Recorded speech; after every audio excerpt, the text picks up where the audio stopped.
Welcome to WhiskyCast, cask strength conversation, featuring news and interviews from the world of whiskey. I'm Mark Gillespie. This is episode number 740 for November 18th, 2018. We're coming to you this time around from the New Brunswick Spirits Festival in Fredericton, New Brunswick. I'll have highlights from the festival later on, and coming up on WhiskyCast In-Depth. It's very close. I mean, we worked very hard with Jonathan and Robert on the recipe. We know Marsala casks were used, and we know there was Oloroso sherry as well. So we got it as close as we possibly could to the original recipe. That was one of the challenges of the whole thing.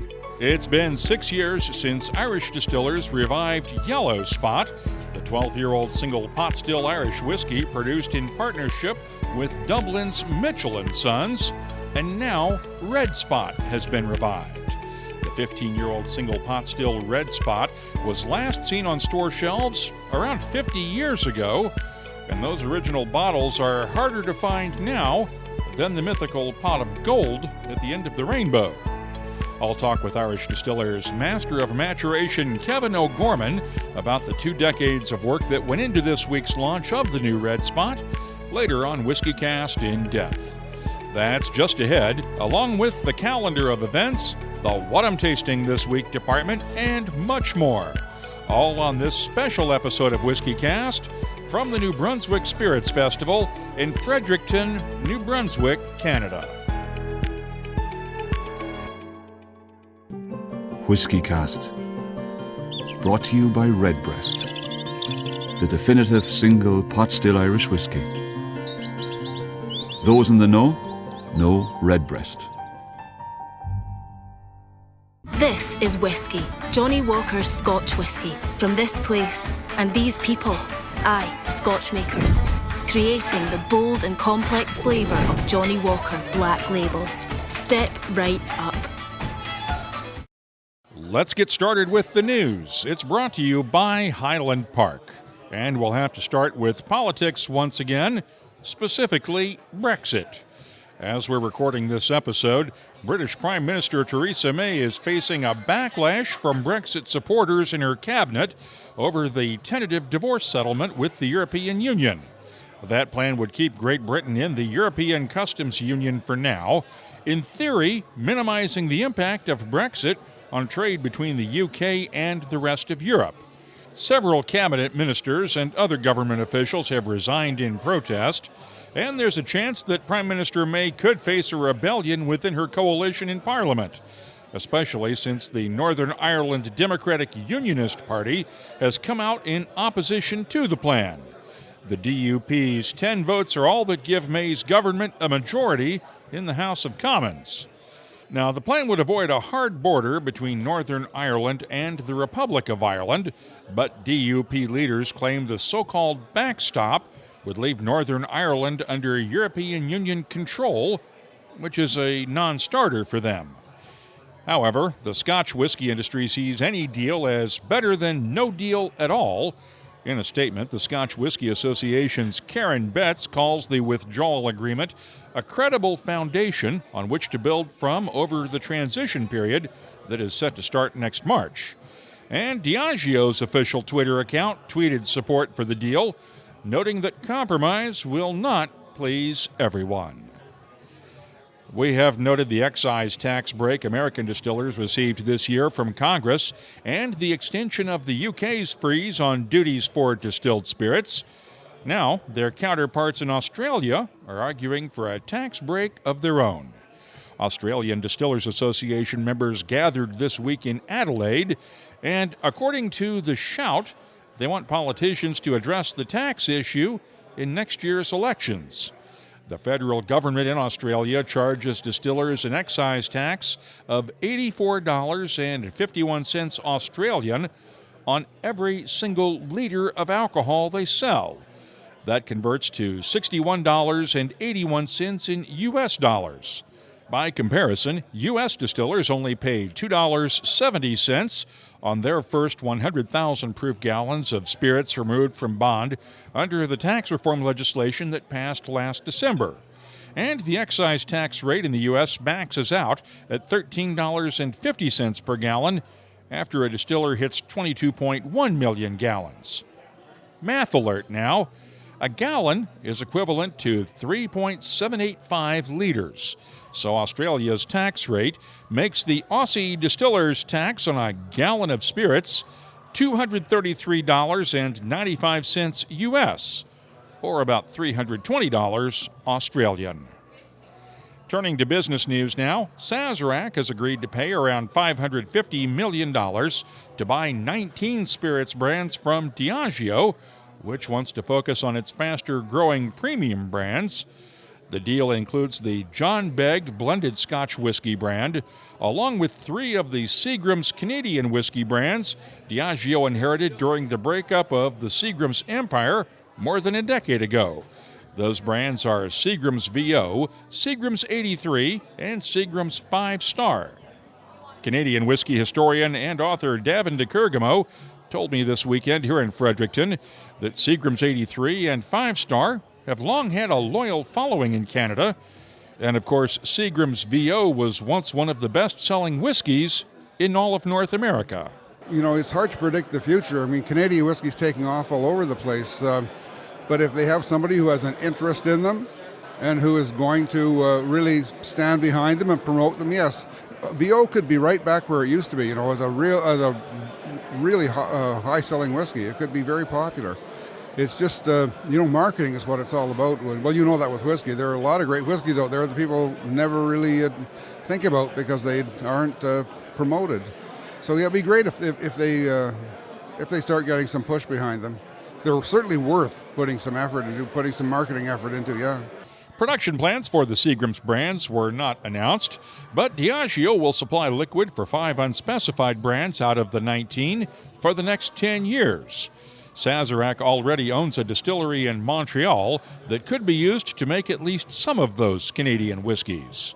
Diageo plans to use the proceeds from the sale to return capital to its investors by repurchasing shares. One other business note, it was just about this time last year that we first reported on the Stoli Group's plans to invest at least $150 million to build the Kentucky Owl Distillery in Bardstown. There has not been much said publicly about the project since then, but Thursday, the Stoli Group announced the next step in the project. Shigeru Ban Architects has been chosen to design and oversee construction of the Kentucky Owl Park in what is currently the Cedar Creek Quarry in Bardstown. Kentucky Owl President Dmitry Efimov says there's been work going on quietly behind the scenes in preparation for the next step. It takes a lot of planning, a lot of effort. It's not just about construction. It's about lakes. It's about water. It's about moving thousands and thousands of tons of earth, so forth. And really, that's what's taking time. Plus, we ran a competition. We wanted to appoint a great architectural firm. Yuri Scheffler's vision, as you know, that it shouldn't be just another distillery in Kentucky, that it should be a kind of global destination, masterpiece, if you will. So we invited 5 top-notch architectural firms to provide their ideas, their vision, and so again, it also took time. Planning and design work will continue on the project through all of 2019, with construction expected to begin in 2020.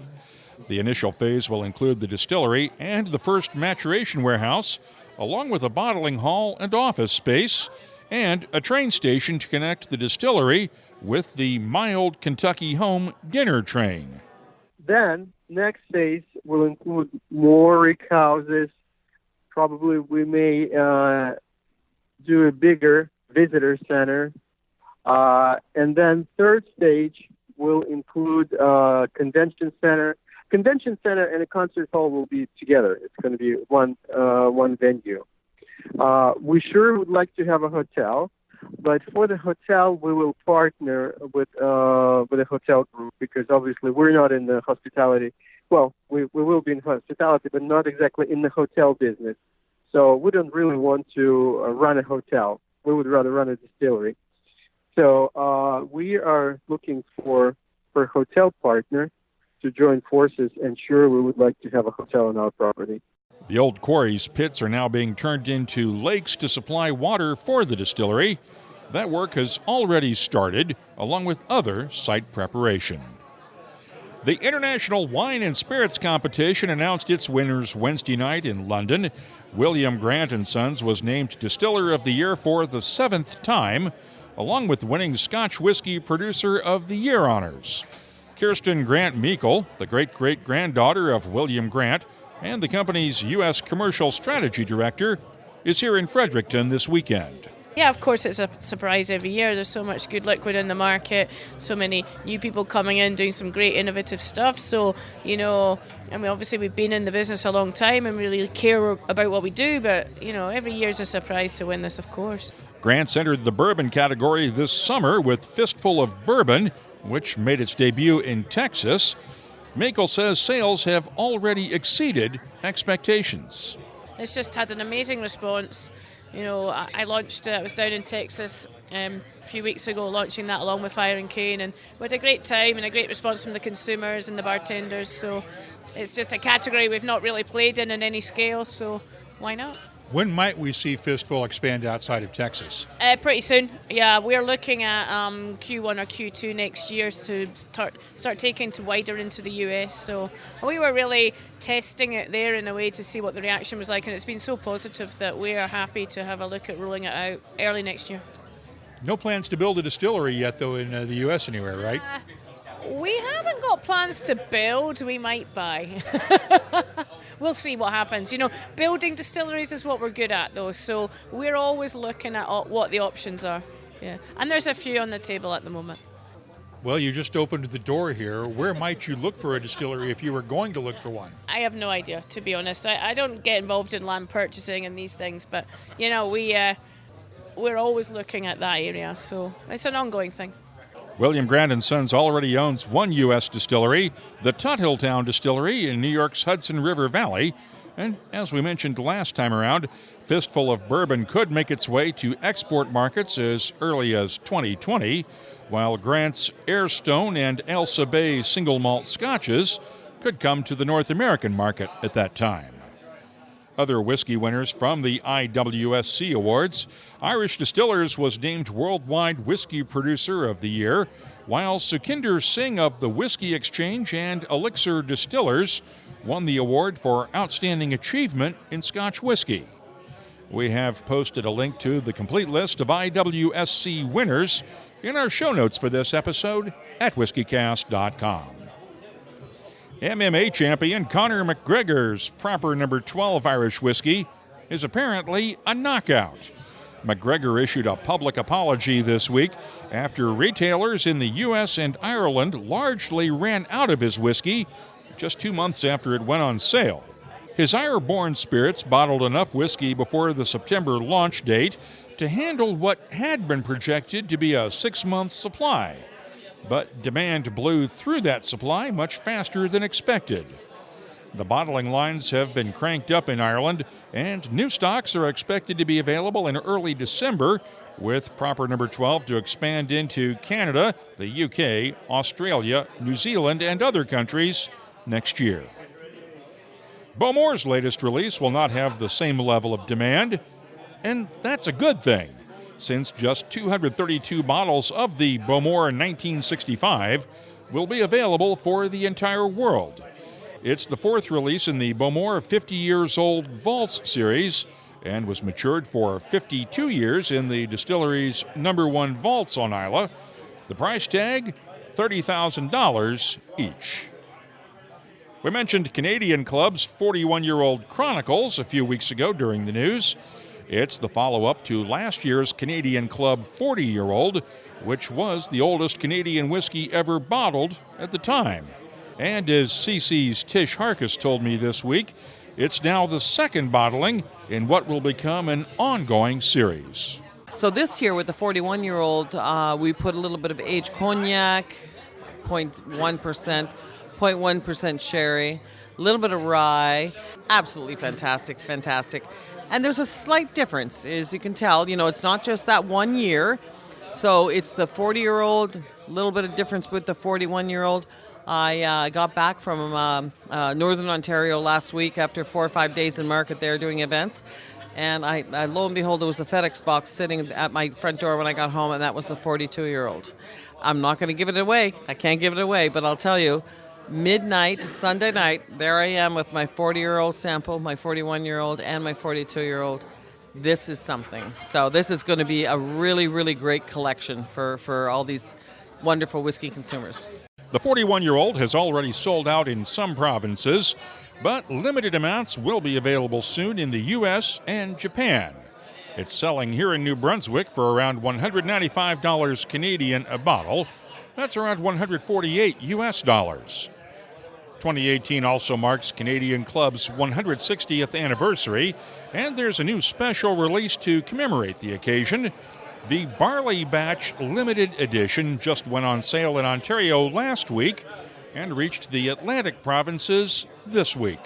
It is our CC Premium, our 5-year-old CC Premium. So, we've got our rye malt, barley malt, a little bit of corn, and then we shot in like 6-year-old barley malt. And that it's a good dose of 6-year-old barley malt. So we can, as Canadian whiskeys, we can add up to 9% of another aged spirit.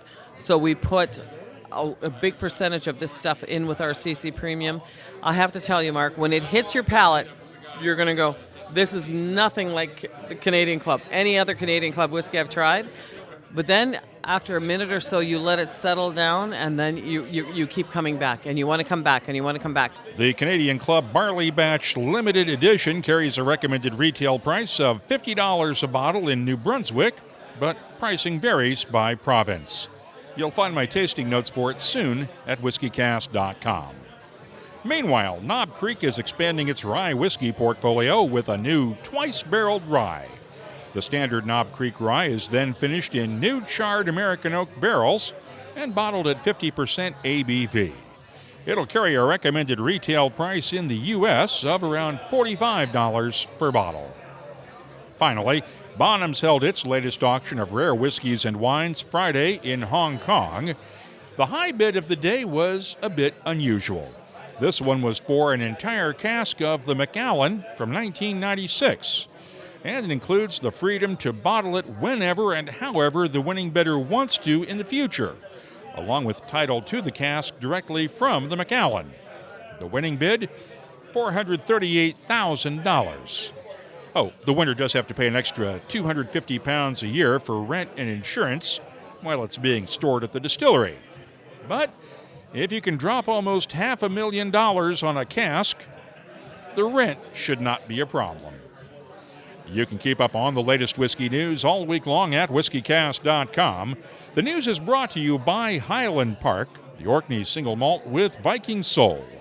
The holiday season is here, and if you want to give a gift that makes an impression, why not give that special person a bottle of Highland Park's classic 18-year-old? It's been regarded for years as one of the world's best whiskeys, and it's one they won't even think of returning. Find out more at highlandparkwhiskey.com. Time now for the WhiskyCast calendar of events.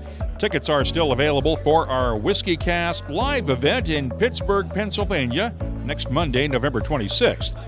We're teaming up with the Pittsburgh Whiskey Friends for a special night to benefit HIAS, the Hebrew Immigrant Aid Society, in memory of the Tree of Life Synagogue shooting victims. If you're in the area, I hope you'll join us that night. And don't forget that the public memorial service for Dave Pickerel is this coming Monday night, November 19th, at the Louisville Marriott downtown, and it's open to all of Dave's friends and fans. Whiskey Live Dublin is on the 23rd and 24th in Dublin, Ireland, and the American Craft Whiskey Revival is on the 24th at the Golden Nugget in Atlantic City, New Jersey. Whiskey Live is coming up November 28th in Thessaloniki, Greece. Whiskey in the Winter is November 30th in St. Louis, Missouri. The Telegraph Whiskey Experience is December 3rd and 4th in London, and Whiskey Fest New York is on December 4th in New York City. The Mob Museum in Las Vegas, Nevada has a Repeal Day celebration marking the 85th anniversary of the end of Prohibition on December 5th. And the Bourbon Salon at Louisville's Oxmoor Farm will also have a Repeal Day celebration that night as well.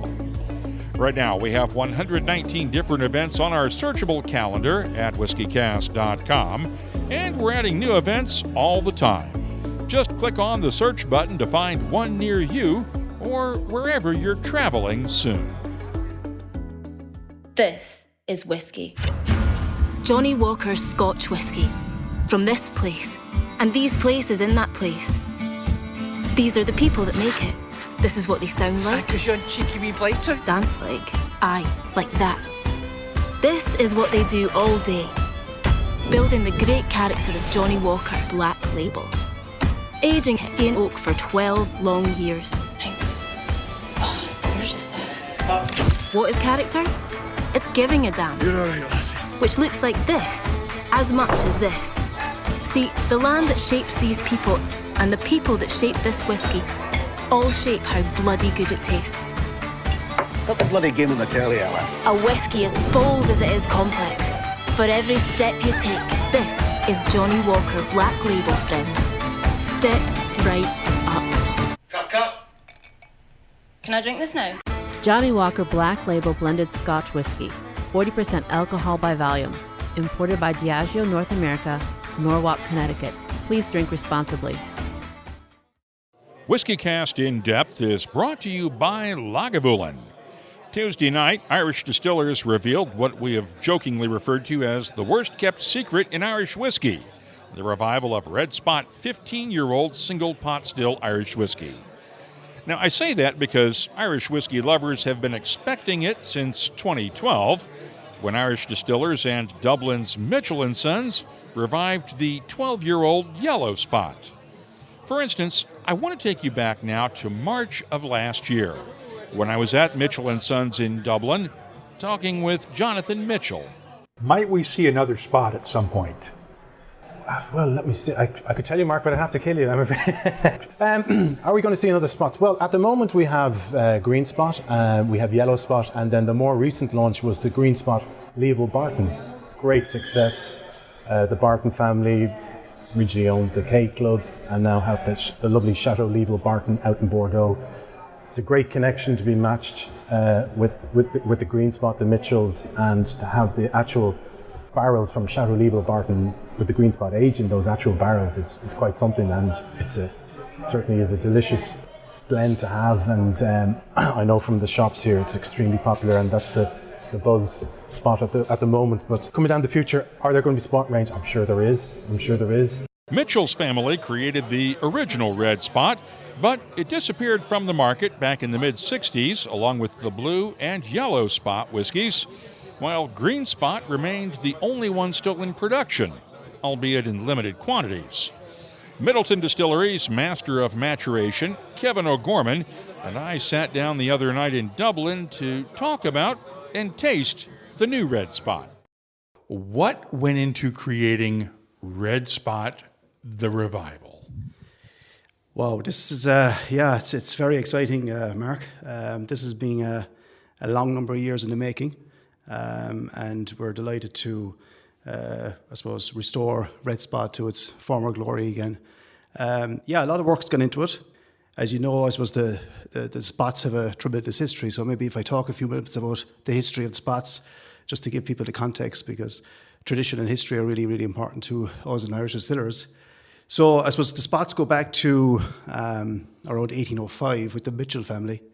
They set up a shop in Dublin, and they used to sell confectionery, and then they started moving into wines and importing wines from around Europe, fortified wines as well.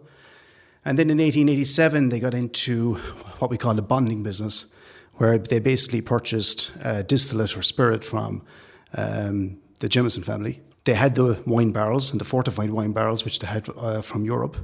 So they sent the wine barrels over in horse and cart over to the Jameson in Bow Street, filled them with the whiskey, brought them back and then stored them in their cellars in Fitzwilliam Lane. and they matured it, and then they sold that whiskey under their own brand, which was Mitchell & Sons. At the time it was called Pat Whiskey, and then over time it changed to Spot Whiskey. And the reason it got the term Spot Whiskey was they used to put a daub of paint on the cask to identify its age potential. So we had Blue Spot, which is 7 years, you had Green Spot, which is 10 years, Yellow Spot, 12, and then Red Spot, which is 15 years. So that's how it got its name, a very unique name. And I suppose they were very famous in terms of their innovation, using the different cask types, and also in terms of their quality and their attention to detail.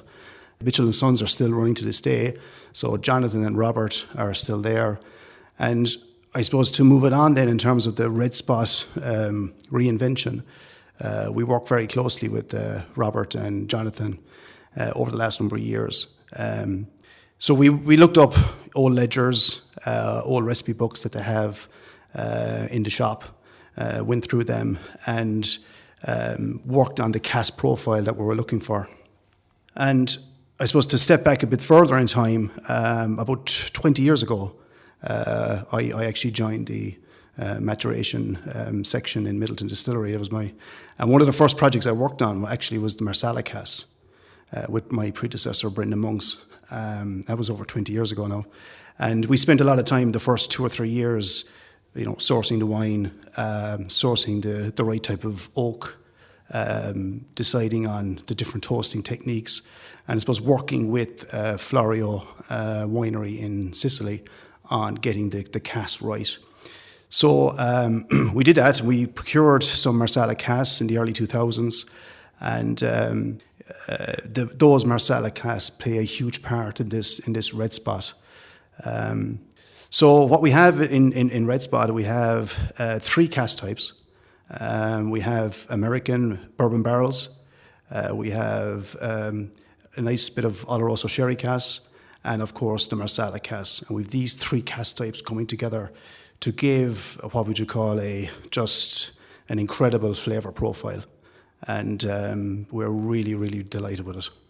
How close does this come to approximating the original Red Spot? Yeah, I suppose the original Red Spot would have disappeared around the sort of mid-60s. That's when sort of Red Spot would have disappeared, similar to Yellow Spot as well. So it's very close. I mean, we worked very hard with Jonathan and Robert on the recipe.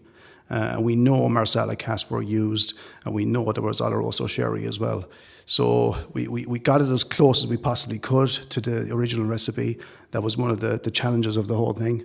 And I think we're very pleased, and so is Jonathan and Robert as well, that we've as I say, got it spot on. You realize there are a lot of people who are really jealous of you right now. Yes, there probably is, yeah. And again, I suppose, going back to the time I worked on this in the 2000s, it's just great to see it coming to fruition. It's really 20 years in the making. And, that's the length of time it takes to get a great whiskey like this, prepared, stowed away, matured, minded. And here we have it today. We know it's 15 years old minimum, right? No, it's age statement. Red Spot's 15 years. So the youngest whiskey will be 15 years, but we actually have whiskies up to 19 years in this. So it's between 15 and 19 years old. The whiskey itself, again, I suppose the trick here was to get all the cask profile and the cask flavors working together. So from the American barrel, you get some nice, vanilla, some nice toasted wood. Then you have a nice touch of the Oloroso sherry in terms of maybe some dried fruits and a little bit of cinnamon.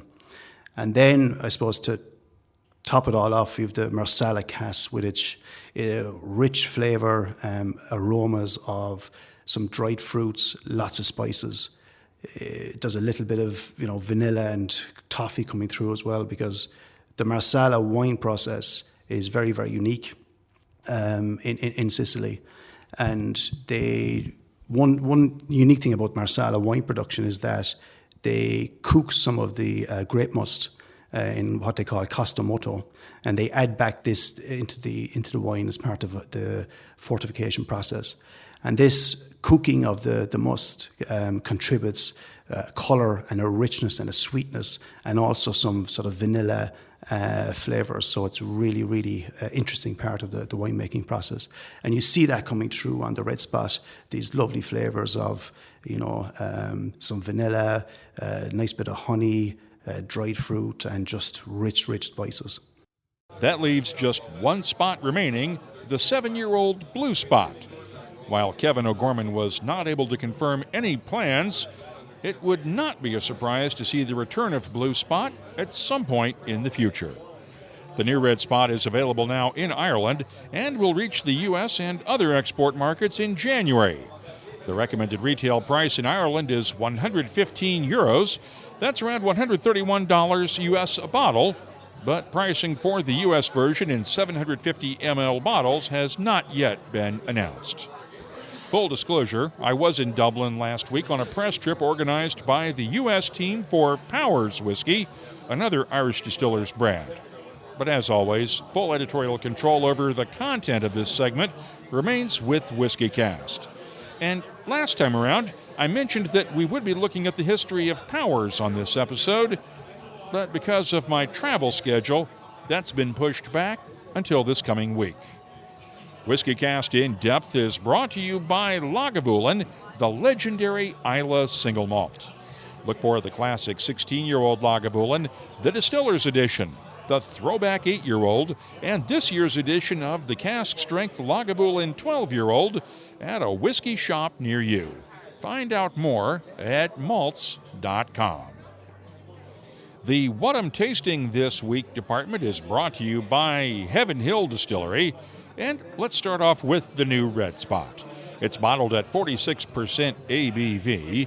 The nose is aromatic with notes of toffee, fresh applesauce, subtle spices, sandalwood, leather, a hint of toasted oak, toasted vanilla, and dried fruits.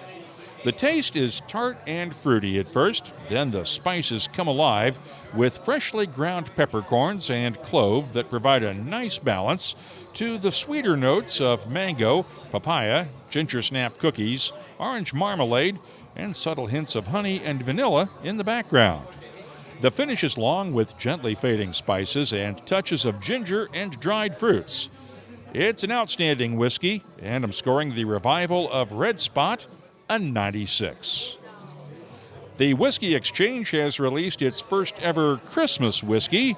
A Fine Christmas Dram 2018 edition is a 17-year-old Speyside single malt from an undisclosed distillery that is matured in Oloroso sherry casks and bottled at 58.7% ABV. The nose has notes of chocolate-covered cherries, raisins, berry cobbler, orange peel, toffee, and just a hint of port wine. The taste is luscious and well-rounded with notes of Christmas cake, baking spices, a nice nuttiness, and touches of raisins, dates, and baking chocolate. The finish has lingering spices along with a touch of pine needles, chocolate-covered cherries, and raisins. I'm scoring the Whiskey Exchange's A Fine Christmas Dram 2018 edition a 93. And if you're wondering just what Christmas cake is anyway, we'll have an explanation later on Behind the Label. I'll have more tasting notes in just a minute, but first, our tasting notes are brought to you by Heaven Hill Distillery, family-owned from the start, and proud to work with other family-owned companies on the Grain to Glass project. They're working with Beck's Hybrid and Peterson Farms to find unique seeds, grow them, and then distill them into a special whiskey. Follow the project at heavenhilldistillery.com. Think wisely, drink wisely. I got to taste some great whiskeys this weekend here in Fredericton during the New Brunswick Spirits Festival. Here's one example. During Davin de Kergamo's annual Closed Distilleries Masterclass Saturday afternoon, he poured the 1973 Ladyburn single malt. Ladyburn was the original malt distillery built by William Grant & Sons at its Girvan Distillery Complex in the lowlands of Scotland, and was only used from 1966 until 1975, when it was demolished to allow for an expansion of the Girvan Grain Distillery. The 1973 Ladyburn is a 27-year-old single cask release that was bottled at 50.4% ABV. The nose is aromatic and complex with notes of butterscotch, honeycomb, a hint of baking spices, a touch of oak, and the barest whiff of campfire smoke. The taste is nice and sweet with butterscotch and honey notes, along with dried fruits and soft baking spices that build up nicely for a very complex palate. And the finish, it's long and smooth with subtle spices and dried fruits. I have to thank Davin for pulling the 1973 Ladyburn out of his personal collection to pour this weekend, and I'm scoring it a 95. We mentioned the shakeup of the Glenrothes range recently that saw its vintage editions replaced with new age statement single malts. I had the chance to taste both the 18 and 25-year-old Glenrothes malts this weekend. The Glenrothes 18 is exclusively matured in ex-sherry casks, and it's bottled at 43% ABV.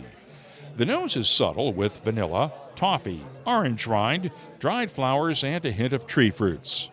The taste has a good balance of spices and tree fruits, along with dried flowers, orange marmalade, and honey. The finish is long with gently fading spices and dried fruits. I'm scoring the Glenrothes 18-year-old a 94, and you'll find my tasting notes for the 25-year-old soon at the WhiskyCast website. The What I'm Tasting This Week department is brought to you by Heaven Hill Distillery. I'll be adding these tasting notes and the rest of the whiskeys I tasted this weekend to our searchable list of more than 2,300 different whiskeys from all around the world. You'll find it at whiskycast.com. Redbreast fans have always cherished our whisky's sherry notes, so we set out to embellish that character. Introducing the Redbreast Listowel edition, a quintessential single pot still Irish whisky finished in first fill Oloroso sherry casks from Spain's prestigious Bodegas Listowel.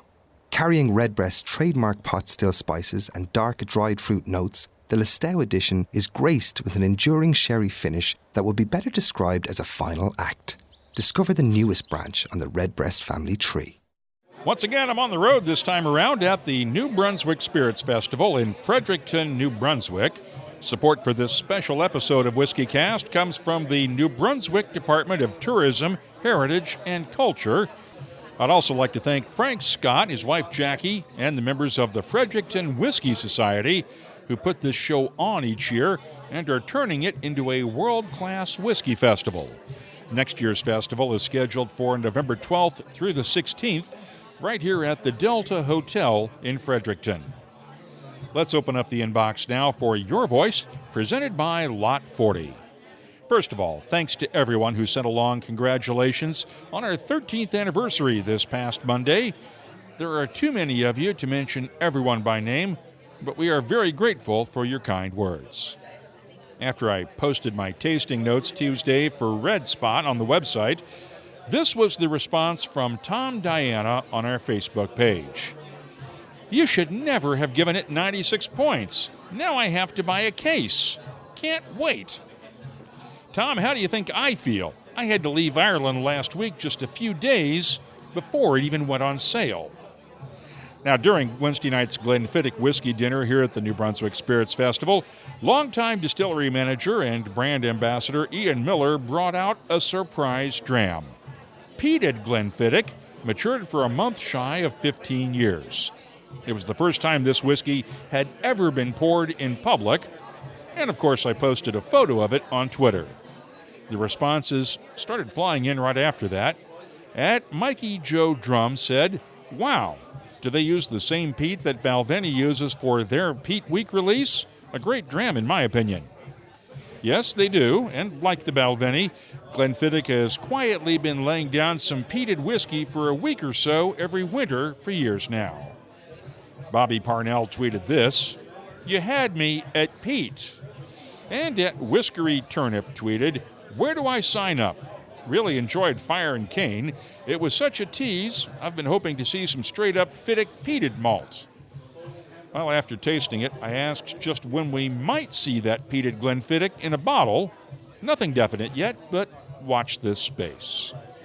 If you have something you'd like to share with whiskey lovers around the world, you can always get in touch with us on social media. Look for us on Facebook, Twitter, and Instagram at WhiskyCast.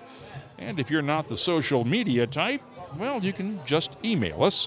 The address is comments@whiskycast.com. Your Voice is presented by Lot 40, Canada's award-winning 100% pot still rye whiskey. Lot 40, unapologetically Canadian. Please drink responsibly. Let's wrap the show up now with Behind the Label, brought to you by Writer's Tears. During my tasting notes a few minutes ago for the Whiskey Exchange's A Fine Christmas Dram, I mentioned Christmas cake. It's a common tasting note in many Scotch whiskies matured in ex-sherry casks, but what exactly is Christmas cake? Well, that's the Scottish term for fruit cake, but what does that have to do with whiskey? The Glenlivet's master distiller, Alan Winchester, makes the trip each year to Fredericton for this festival with his wife Lorraine, so I asked him to explain. Christmas cake is us identifying the ingredients for the cake, you know, the sultanas, the dried fruits, which also describes sherry maturation for us, maybe spicy notes as well, and that rich fruit cake just gives me the picture of sherry matured. Is that the generic term that you guys use when you can't figure out what it is and you go, probably. Christmas cake? Yeah, well, we've got a sweet tooth in Scotland, so Christmas cake, just raisins, cherries, etc., all that notes. And soaked with alcohol, of course, right? The traditional fruitcake way, right? We'll happen to put a wee drop of alcohol. It helps the Christmas cake to mature. Lorraine's made the cake maybe a month or so ago. Yeah. I always tell the story that I was going to Taiwan to launch a 50-year-old, and I had to carry 2 samples with me. So I put them in the kitchen, and says to Lorraine, remember me to put them in my case when I come back. And when I come back that evening, she was making the Christmas cake. So it was about a month earlier than it is now, October. And there was a lovely smell of cake baking and cake mixing, and a pervading smell of alcohol. And I says, oh, that's lovely. What have you used in there? She says, that 2 bottles you left there this morning, I've used it in the... I says, oh my goodness, you haven't done that. Oh my, that's my last samples to take to the market. And she says, I got you. And now you know. And thanks to Alan Winchester of the Glenlivet for helping explain the link between Christmas cake and whiskey. If you have something you'd like us to look at on Behind the Label, just use the contact form at whiskycast.com to get in touch with us. Behind the Label is brought to you by Writer's Tears. Writer's Tears Copper Pot, an 18th century style of premium Irish whiskey, blended from single pot still and single malt. Like yourself, it's one of life's treasured rarities, and what's rare is wonderful. Writer's Tears Copper Pot. That's all for this episode of WhiskyCast from the New Brunswick Spirits Festival. You'll find links for the stories in this episode in our show notes at whiskycast.com. That's also where you'll find links for the WhiskyCast Tasting Panel podcast and our WhiskyCast HD videos, along with the latest whiskey news, events, and much more, including a complete archive of all of our past episodes going back to 2005. Once again, thanks to everyone here in Fredericton, New Brunswick for their hospitality this weekend. And if you're in the Pittsburgh area, I hope you'll join us Monday night, November 26th, for our special WhiskyCast Tasting Panel live event with the Pittsburgh Whiskey Friends to raise money for HIAS in memory of the Tree of Life Synagogue shooting victims. This is whiskey, Johnny Walker's Scotch whiskey, from this place and these people, aye, Scotch makers, creating the bold and complex flavour of Johnny Walker Black Label. Step right up. WhiskyCast, brought to you by Redbreast, the definitive single pot still Irish whiskey. Those in the know Redbreast. WhiskyCast is a production of Cask Strength Media, copyright 2018, and comes to you twice each week usually from the charming, yet regrettably dry town of Haddonfield, New Jersey. But this time around, we're at the New Brunswick Spirits Festival in Fredericton, New Brunswick. I'm Mark Gillespie, reminding you that when you drink, please drink responsibly. Thanks for listening.